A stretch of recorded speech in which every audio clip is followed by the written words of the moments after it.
Good morning friends, MPS motivators में आपका स्वागत है।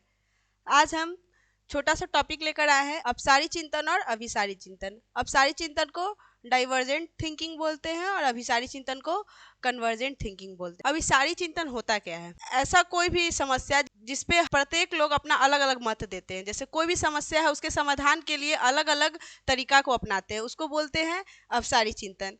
जो कि एक ही विषय पे प्रत्येक आदमी अलग अलग तरीके से सोच सकता है, उसको बोलते हैं अपसारी चिंतन। और अभिसारी चिंतन ऐसा विषय है जिसपे कि लोग एक ही तरीका से सोचे, सारे लोग एक ही तरीका से सोचे, उसको अभिसारी चिंतन बोलते हैं। ठीक है, इसमें अपसारी चिंतन में सृजनात्मक बालक आते हैं, जो कि बहुत ही प्रतिभाशाली विद्यार्थी होते हैं, वो आते हैं। इसको हम इन द बॉक्स और आउट ऑफ द बॉक्स भी बोल सकते हैं।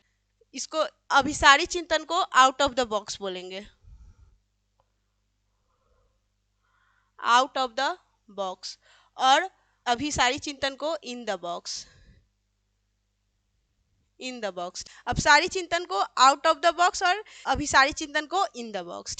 आउट ऑफ द बॉक्स कहने का मतलब कि एक ही क्वेश्चन का बहुत सारा आंसर हो, और इन द बॉक्स कहने का मतलब कि एक ही क्वेश्चन का एक ही आंसर हो। ठीक है, जैसे कि एक क्वेश्चन हम लेते हैं, 2+2 को हम अगर बोलते हैं तो 2+2 4 होगा, अगर आप बोलेंगे तो भी 2+2 4 होगा, कोई और बोलता है तो वो भी 2+2 4 ही होगा। अगर हम बोलेंगे कि आयत का परिमाप क्या होगा, अगर हम बोलते हैं आयत का परिमाप क्या होगा, 2 गुने लंबाई प्लस चौड़ाई, 2 इंटू लेंथ प्लस ब्रेथ, सारे लोग यही आंसर देंगे, तो ये हमारा एक ही आंसर होगा, तो ये अभिसारी चिंतन के अंतर्गत आएगा। इन द बॉक्स अभिसारी चिंतन के अंतर्गत, जिसका सिर्फ एक ही आंसर होगा, सारे लोगों का एक ही आंसर हो।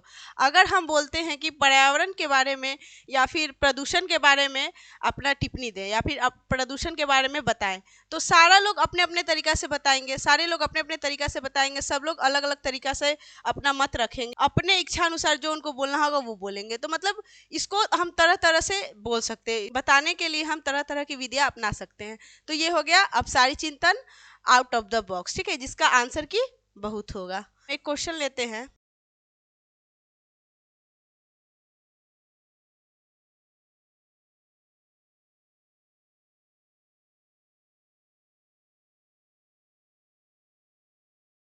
अपसारी चिंतन जिसका कि बहुत सारा आंसर होता हो। ठीक है, तो आयत का क्षेत्रफल लंबाई गुने चौड़ाई, ये लंबाई गुने चौड़ाई ही होता है। आयत का क्षेत्रफल क्या होता है? लंबाई गुने चौड़ाई।